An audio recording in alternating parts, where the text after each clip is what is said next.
नमस्कार, SBT news में आपका स्वागत है। पेश है 22 मई शनिवार शाम 7:15 बजे राजस्थान की बड़ी खबरें। इंडियन मेडिकल एसोसिएशन ने योग गुरु बाबा रामदेव पर एलोपैथी इलाज के खिलाफ झूठ फैलाने का आरोप लगाया है। डॉक्टर्स की संस्था ने रामदेव पर मुकदमा चलाने की मांग भी की है। केंद्रीय स्वास्थ्य मंत्री डॉक्टर हर्षवर्धन को लिखे पत्र में आईएमए ने कहा, सोशल मीडिया पर रामदेव का एक वीडियो वायरल हो रहा है। इसमें बाबा एलोपैथी को बकवास और दिवालिया साइंस कह रहे हैं। गुड़ामलानी विधायक हेमाराम चौधरी गत मंगलवार को इस्तीफा देने के बाद से लगातार सुर्खियों में हैं। चौधरी शनिवार को रागेश्वरी गैस टर्मिनल के गेट पर सीएसआर फंड आवंटन को लेकर धरने पर बैठ गए हैं। विधायक हेमाराम चौधरी पिछले लंबे समय से स्थानीय युवाओं के रोजगार की मांग कर रहे हैं। विधायक हेमाराम चौधरी ने मीडिया को बताया कि 9 मई 2021 को CSR head care India limited को पत्र लिखकर गुड़ामलानी विधानसभा के लिए फंड आवंटन की मांग की थी। इसके बावजूद कंपनी द्वारा कोई भी सकारात्मक सहयोग आज तक नहीं मिला है। नए पश्चिमी विक्षोभ के सक्रिय होने से राजस्थान के कई हिस्सों में अगले 48 घंटे में फिर बारिश होने का अनुमान है। मौसम केंद्र जयपुर के अनुसार एक नए पश्चिमी विक्षोभ के सक्रिय होने से आगामी 48 घंटों में पश्चिमी और उत्तरी राजस्थान के भागों में तेज बादल गरजने के साथ हल्की से मध्यम बारिश होगी। केंद्र के प्रवक्ता ने कहा कि शनिवार 22 मई को जोधपुर, नागौर, बाड़मेर, गंगानगर, हनुमानगढ़, चूरू, बीकानेर, सीकर जिलों में तेज मेघ गर्जना, अचानक तेज हवाएं या 50 से 60 किलोमीटर प्रति घंटा की रफ्तार से धूल भरी आंधी चलने और हल्की से मध्यम बारिश होने की प्रबल संभावना है। रेलवे की इंटीग्रल कोच फैक्ट्री चेन्नई ने सीटिंग कोच की यात्री क्षमता बढ़ाने के लिए बड़े कोच डिजाइन कर ट्रेनों में लगाए हैं। नए डिजाइन के हिसाब से रेल के एक कोच में 106 और 108 के बजाय 120 यात्री सफर कर सकेंगे। इससे रेलवे को आर्थिक लाभ होगा और यात्रियों को वेटिंग की समस्या से निजात मिलेगी। रेलवे बोर्ड ने ट्रेनों में नए कोच भी लगाने शुरू कर दिए हैं। जयपुर से जुड़ी जयपुर जोधपुर इंटरसिटी स्पेशल में बड़ी समस्या आ रही है। इस ट्रेन में अप्रैल से पहले तक यात्री भार अच्छा था। ऐसे में सीट खाली होने के बाद भी यात्रियों के टिकट वेटिंग में ही रहते थे। जयपुर में लॉकडाउन में सरकारी जमीन पर बनी 100 झुग्गी झोपड़ी पर नगर निगम के दस्ते ने बुलडोजर चला दिया और सालों से इन झुग्गी झोपड़ियों में रहने वाले लोगों को बाहर निकालकर फुटपाथ पर छोड़ दिया। जयपुर नगर निगम और पुलिस प्रशासन ने बड़ी कार्रवाई करते हुए अवैध रूप से कब्जा कर रखे जयपुर नगर निगम की जमीन पर झुग्गी झोपड़ियों को ध्वस्त कर उनके कब्जे से जमीन को अतिक्रमण मुक्त करवाया।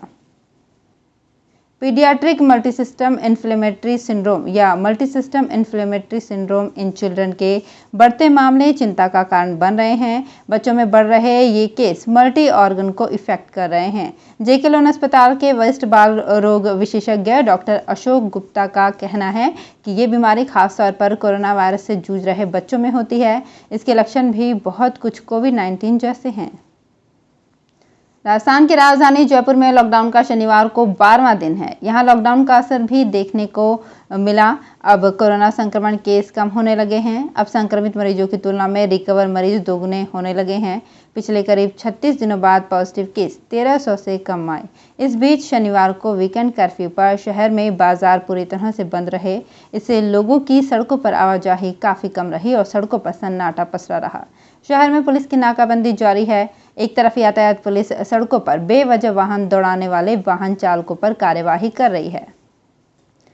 चित्तौड़गढ़ के बस्सी कस्बा दुनिया में कावड़ कला को लेकर फेमस है। कई सालों से कावड़ कला पर अपनी आजीविका चलाने वाले लोगों के लिए अब गुजारा करना मुश्किल हो रहा है। कोरोना की मार कावड़ कला पर भी देखने को मिल रही है। कलाकारों का भी गुजारा मुश्किल से हो रहा है। रोजी रोटी को लेकर भी इधर उधर से मांग कर काम चलाना पड़ रहा है। वर्षों से बस्सी की कावड़ कला से जुड़े परिवार केवल यही काम करते हैं।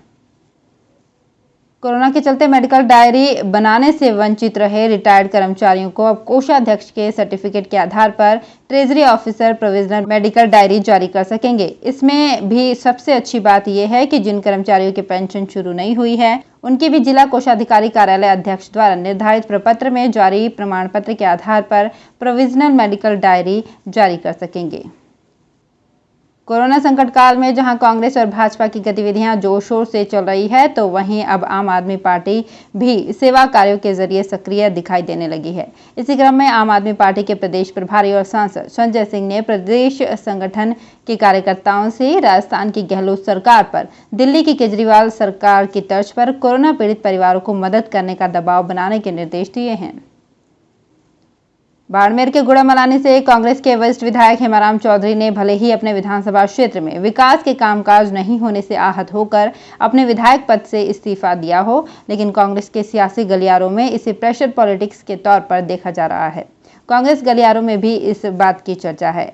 दरअसल प्रेशर पॉलिटिक्स के तौर पर देखे जाने की एक वजह ये भी है कि हेमाराम चौधरी भले ही विधानसभा के सत्रों में अनुदान मांगो और बजट बहस में भाग लेते आए हों, लेकिन विधानसभा में सवाल पूछकर उनका निराकरण कराने में वो बसते रहे हैं। वहीं वरिष्ठ विधायक हेमाराम चौधरी भले ही बार बार काम नहीं करने की शिकायतें करते हों, लेकिन वो प्रमुख रूप से अपने क्षेत्र की समस्याओं को विधानसभा के पटल पर नहीं उठा पाए।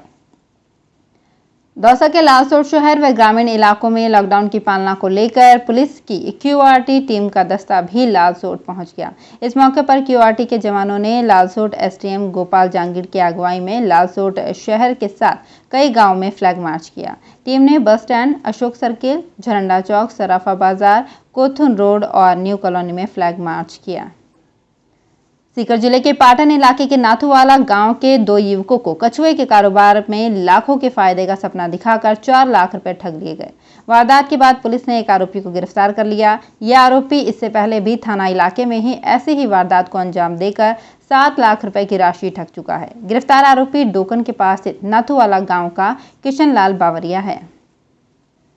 राजस्थान के मुख्यमंत्री अशोक गहलोत ने वैश्विक महामारी कोरोना की स्थिति एवं मृत्यु दर पर चिंता जताते हुए कहा है कि हमें लॉकडाउन की और अधिक सख्ती से पालना करने के साथ ही सामाजिक व्यवहार में संयम और अनुशासन को लगातार बरकरार रखना होगा, तभी हम कोविड के खतरे को कम कर पाएंगे। गहलोत शुक्रवार रात वीडियो कॉन्फ्रेंसिंग के जरिए कोरोना, लॉकडाउन तथा संसाधनों की उपलब्धता सहित अन्य संबंधित विषयों पर उच्च स्तरीय समीक्षा कर रहे थे। उन्होंने कहा कि देश में कोरोना संक्रमण के प्रसार को रोकने के लिए राज्य सरकार द्वारा उठाए गए जन अनुशासन पखवाड़ा एवं महामारी रेड अलर्ट, जन अनुशासन लॉकडाउन जैसे सख्त कदमों का असर दिखने लगा है।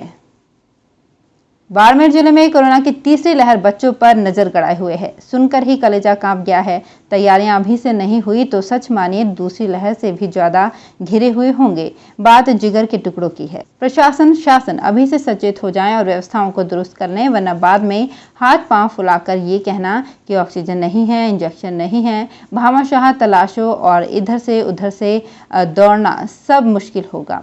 अभी तो आलम यह है कि बच्चों के इलाज के लिए जिले में महज 10 विशेषज्ञ चिकित्सक हैं और बच्चे करीब 12 लाख। बाड़मेर जिले में अनुमानित 12 लाख बच्चे हैं जो 0 से 18 साल के बीच में हैं। तो फिलहाल इस बुलेटिन में इतना ही। फिर हाजिर होंगे कुछ और बड़ी खबरों के साथ। एसबीटी न्यूज के और भी वीडियोस को देखने के लिए हमारे चैनल को सब्सक्राइब करें और नोटिफिकेशन पाने के लिए बेल आइकन को प्रेस करें।